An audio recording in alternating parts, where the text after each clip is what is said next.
All right, Michael. Yeah, 16 meters throw. Let's just go into it head first. Come on, no nonsense. All right, good second turn. First turn, the entry could be a little bit better. Good old Otterbein. OAC represent. So, sling start, 2 turn.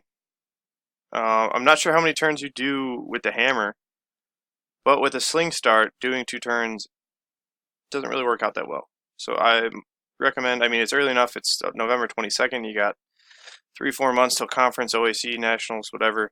I recommend maybe trying out 3 turns, see how it goes. A little flatter, a little easier first turn, and then 2 and 3 hit it a little bit harder. Might smooth some things out a little bit because, as you can see, in this entry, in the sling start, you really have to pull that left side to get it going. So as you can see, the first movement, as the ball starts going through 0, is this left side, this left shoulder, this left hip, left knee shifting back. Especially as you start off that heel. It's really hard. So once again, if your hammer technique is like a toe and 2 heels or just 3 heel turns, I suggest trying that with the weight, because this position right here is kind of inefficient. You're killing a lot of power because you're pulling back so much, and just not very efficient. As you can see your left knee extending out backwards, extending your hip backwards, extending your shoulders backwards, so you're essentially pulling immediately right from the start. Otherwise, like once you get through that though, you're pulling this left side out of the way to get that right side around. As you can see, since that left side does go so early, you can see your right foot doesn't really do much of any turning till the ball gets past 0, which means you're not really using any. You're not using any right side, but you're not using a lot of right side, if that makes sense. It's mostly left side extending back, like I said, left side pulling back. So you pull this left side out of the way to get that right side forwards, and then you see you step around so much. All right, because on the heel turn, you want to step forwards a little bit, and then you catch. I mean, your posture is decent. Your chest could be up a little bit more. Your right hip could be a little bit more forwards, and your hands could be up a little bit higher. But as you come down, that left heel comes down nice and early, which is good. Like I said, I think this is why the second turn is better than the first turn, because that left heel gets down early. You can see that right foot working the ball a little bit more. I mean, you catch flat-footed, it looks like. Come down on the ball of the toe, and it looks like your heel comes down too. But then after that, once again, there's still a little bit of that shift back. You know, it's hard to break that habit once it's already going in the first turn. But once the heel comes down, you can see that right foot, right hip starting to work the ball out and around. And you're a little bit longer around that left side axis. Leg gets a little bit wild there. And you can see not the most ideal catch position.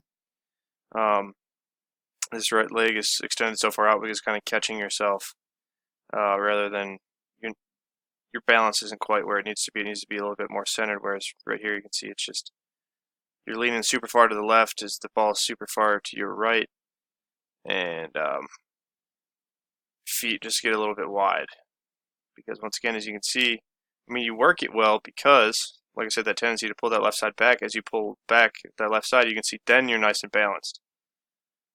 50-50 as you come through. As you can see, that left foot barely pulls off. But before that, so like you start, I mean, like you finish right here, okay? So you finish approximately this position in the ring. This isn't the best angle. You know, it's not quite from 0. I assume 0 is like right about here.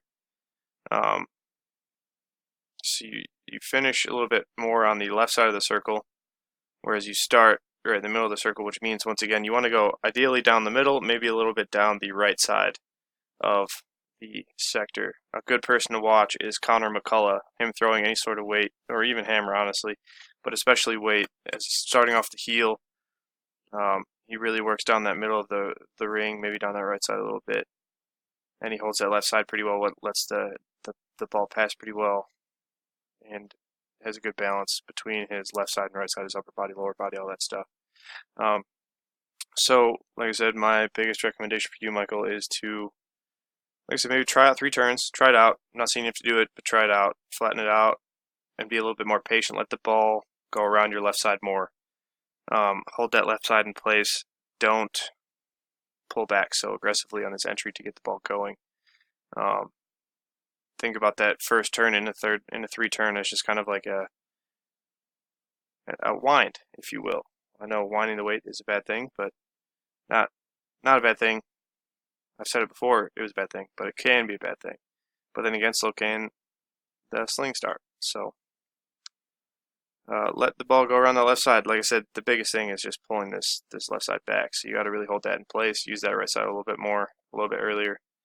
And then make sure you try to step forward. So you should feel the ball at this point kind of stretching down that right sector line. And then you want to feel that right hip drive towards the ball and step forward towards the sector, because as you can see, the ball continues to move around, and if you try to step around and the ball moves around, you kind of over-rotate a little bit, and that's also part of the reason why you tend to go down the left sector. You trend leftwards through the circle. And then same thing in the second turn, because you already have that extra rotational energy from your foot stepping around. The only way to keep up with that rotational energy is to pull and create more rotational energy with this left side, so you pull back more. And then same thing, right hip needs to go more forwards, down towards the right sector. As you can see, the ball looks like it stretches a little bit more down there, but your hips already have this rotational momentum. And because of that, like I said, you get a little erratic with this right leg. So, yeah, that's basically the gist of it. Let me know if you have any questions.